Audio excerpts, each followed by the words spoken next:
আসসালামু আলাইকুম ওয়া রাহমাতুল্লাহি ওয়া বারাকাতুহু। বন্ধুরা, আমাদের দৈনন্দিন জীবনে এমন কিছু ভুল আমরা করি যা আমরা নিজেরাও বুঝতে পারি না। আর সেই ভুলের কারণেই ঘরে নামে অশান্তি, ঝামেলা আর মানসিক চাপ। আজকের ভিডিওতে আমরা জানব ফরজ গোসল না করে সংসারে কাজ করলে কী ধরনের অদৃশ্য ক্ষতি ঘটে, মানসিক, সামাজিক, আধ্যাত্মিক প্রভাব কেমন হয় এবং ইসলামের দৃষ্টিতে এ বিষয়ে কতটা সংবেদনশীল। চলুন আর দেরি না করে আমরা শুরু করি। এখানে একটি ছোট্ট গল্প থেকে আমরা জানব ফরজ গোসলের আধ্যাত্মিক গুরুত্ব। ধরুন, একটি পরিবার, রহিম ও রাবিয়া। বাস্তবতার কারণে ফজরের পরপরই রাবিয়া ফরজ গোসল করা প্রয়োজন, কিন্তু সময়ের অভাবে সে গোসল না করেই নাস্তা বানানো, ঘর গুছানো, বাচ্চাকে স্কুলে পাঠানো সব কাজ করতে শুরু করলো। দেখতে স্বাভাবিক মনে হলেও কয়েকদিনের মধ্যেই তাদের ঘরে শুরু হলো অকারণ মন খারাপ, স্বামী স্ত্রীর মধ্যে ঝগড়া, কাজের প্রতি অনীহা, আল্লাহর ইবাদতের প্রতি দুর্বলতা, যেন ঘরের ভেতর এক ধরনের ভারী পরিবেশ। কিন্তু কেন? ফরজ গোসল না করলে আসলে কি হয়? ইসলামিক গোসল শুধু শরীর পরিষ্কার করার জন্যই নয়, এটি একটি আধ্যাত্মিক পবিত্রতা। ফরজ গোসলের প্রয়োজনের পর কেউ গোসল না করলে তার নামাজ কবুল হয় না, সে পবিত্রতা অবস্থায় থাকে না, কোরআন স্পর্শ করা নিষেধ, ইবাদতের শক্তি কমে যায়। যখন একজন মানুষ ঘরের কাজ, রান্না, সংসারের দায়িত্ব সবকিছু করছে কিন্তু সেই পবিত্র অবস্থায় নেই, তখন তার মধ্যে এক ধরনের অশান্তি, মানসিক চাপ, মন অস্থিরতা জন্ম নেয়।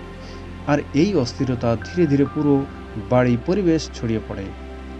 এখানে ফরজ গোসল না করে কাজ করলে মানুষের মনে আল্লাহর দিকে মনোযোগ কমতে থাকে, মন ভারী হয়ে থাকে, ছোট ছোট ভুল বড় সমস্যায় পরিণত হয়, ঘরে আল্লাহর রহমতও কমে যায়। এগুলো হাদিসের আলোকে প্রমাণিত হয় যে পবিত্রতা হলো ইমানের অর্ধেক, অর্থাৎ পবিত্র থাকা মানেই আল্লাহর কাছে কাছে থাকা।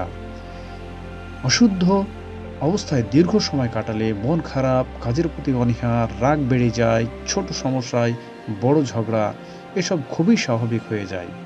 অনেক সময় সংসারে অশান্তির কারণ আমরা খুঁজে পাই না, ভাবি হয়তো ভাগ্য খারাপ নাকি চোখ লাগলো। আসলে এর অন্যতম কারণ হতে পারে ফরজ গোসল বিলম্ব করা। এ বিষয়ে ইসলামের পবিত্রতা শুধু শরীর পরিচ্ছন্নতায় নয়, এটি আত্মার পরিচ্ছন্নতা। ফরজ গোসল না করে মানুষ এক ধরনের পবিত্রতা অবস্থায় থাকে যা তাকে আল্লাহর রহমত থেকে দূরে রাখে।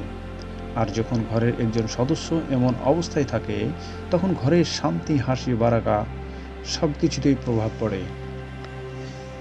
এমত অবস্থায় আমরা সমাধান খুঁজতে পারি। গোসল যত দ্রুত সম্ভব করে ফেলা, ফরজ গোসল হলে দেরি না করা, সকাল শুরু করা পবিত্রতার সঙ্গেই। এতে শুধু ইবাদত গ্রহণযোগ্য হয় না, ঘরে আসে শান্তি, মন হয় ফ্রেশ, কাজের গতি বাড়ে, রিজিকের বারাকা বাড়ে। বন্ধুরা, পবিত্রতা শুধু ধর্মীয় দায়িত্ব নয়, এটি আমাদের জীবনে শান্তি, বারাকা ও সুখের অন্যতম উৎস। তাই আপনারা চেষ্টা করবেন ফরজ গোসলের প্রয়োজন হলে যত তাড়াতাড়ি সম্ভব গোসল করে নেওয়া। এতে বদলে যাবে আপনার ঘর, মন, পরিবেশ সব কিছু। ভিডিওটি ভালো লাগলে অবশ্যই একটি লাইক দিবেন, কমেন্ট করবেন এবং মতামত জানাবেন। আর সর্বশেষ চ্যানেলটিকে সাবস্ক্রাইব করে পাশে থাকবেন। আমি ছিলাম আপনাদের সাথে। আবারও আপনাদের অন্য একটি ভিডিওতে কথা হবে, অন্য একটি টপিক নিয়ে। দেখার আমন্ত্রণ জানিয়ে এখানেই শেষ করছি। আসসালামু আলাইকুম ওয়া রাহমাতুল্লাহি ওয়া বারাকাতুহু।